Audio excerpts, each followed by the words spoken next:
Kamusta mga kaibigan? Welcome back sa ating channel. Sa episode na ito, tatalakayin natin ang 5 extinct na hayop na maaaring muling buhayin gamit ang makabagong teknolohiya. Kaya kung bago ka dito, huwag kalimutang mag-like, mag-subscribe at i-click ang bell icon para updated ka sa lahat ng bago nating videos. Let's dive in! Bago natin simulan ang countdown, alamin muna natin ang siyentipikong proseso ng pagbuhay muli ng mga extinct na hayop o tinatawag na de-extinction. Ang de-extinction ay isang makabagong proseso na gumagamit ng iba't ibang teknolohiya para muling buhayin ang mga hayop na matagal nang nawala. Una, kinakailangan natin ang DNA ng extinct na hayop. Ito ay maaaring makuha mula sa mga preserved specimens tulad ng mga buto, balahibo o frozen tissues. Pagkatapos nito, ginagamit naman ang CRISPR technology para ma-edit ang genes ng isang malapit na kamag-anak na species. Halimbawa, maaaring gamitin ang DNA ng elepante para mabuhay muli ang woolly mammoth.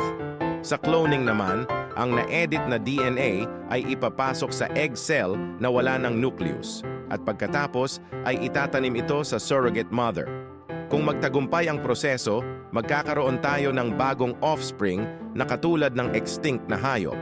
Mahirap at komplikado ang prosesong ito, pero posible at may mga pagsisikap na ginagawa ngayon para magtagumpay.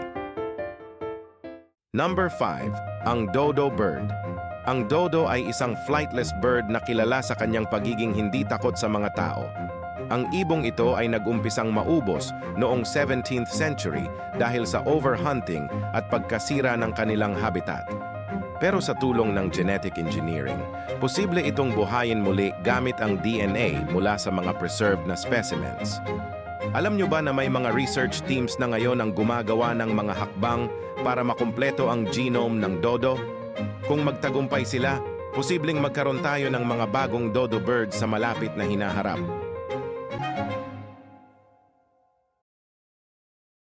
Number 4, ang woolly mammoth. Isa sa mga pinakasikat na extinct na hayop, ang woolly mammoth ay nabuhay noong panahon ng Ice Age. Sa pamamagitan ng CRISPR technology, may posibilidad na ma-edit ang genes ng mga elepante upang makalikha ng isang hybrid na woolly mammoth. Imagine, makikita nating muli ang mga higanteng ito sa tundra. Ayon sa mga siyentipiko, ang pagbabalik ng woolly mammoth ay maaaring makatulong sa ecosystem ng Arctic dahil ang kanilang presensya ay makakatulong sa pagpreserba ng permafrost.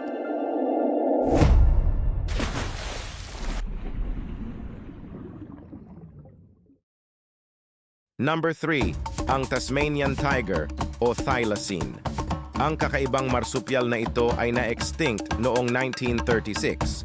Sa kasalukuyan, ang mga siyentipiko ay gumagamit ng cloning at advanced reproductive technologies para subukang buhayin muli ang mga thylacine gamit ang kanilang preserved DNA. Alam nyo ba na may mga dokumentong nagpapakita ng sightings ng thylacine kahit na sila'y itinuturing na extinct na? Kung magkakaroon ng breakthrough sa cloning technology, baka makita natin muli ang mga ito sa wild. Number 2, ang Irish elk. Ang napakalaking cervid na ito ay kilala sa kanyang malalaking antlers na maaaring umabot ng hanggang 12 feet ang lapad. Nabuhay sila noong panahon ng Pleistocene at naging extinct mga 7,700 taon na ang nakakaraan. Ang Irish elk ay hindi lang isang simbolo ng lakas at kagandahan, kundi may malaking papel din sa kanilang ecosystem bilang pangunahing herbivore. Gamit ang DNA mula sa well-preserved fossils at ang kanilang malapit na kamag-anak tulad ng modernong deer, may posibilidad na ma-revive ang species na ito. Imagine nyo na lang kung gaano kaganda ang mga Irish elk na tumatakbo muli sa mga damuhan ng Europa.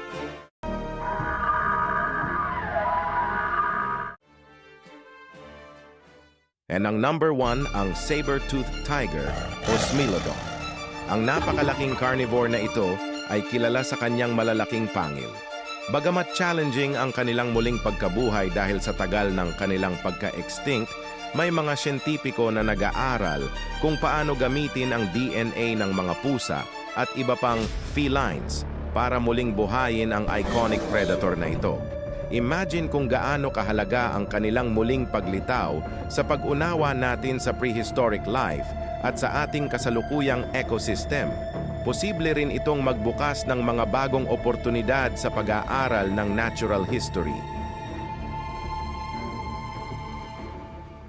At diyan nagtatapos ang ating top 5 list ng mga extinct na hayop na maaaring muling buhayin.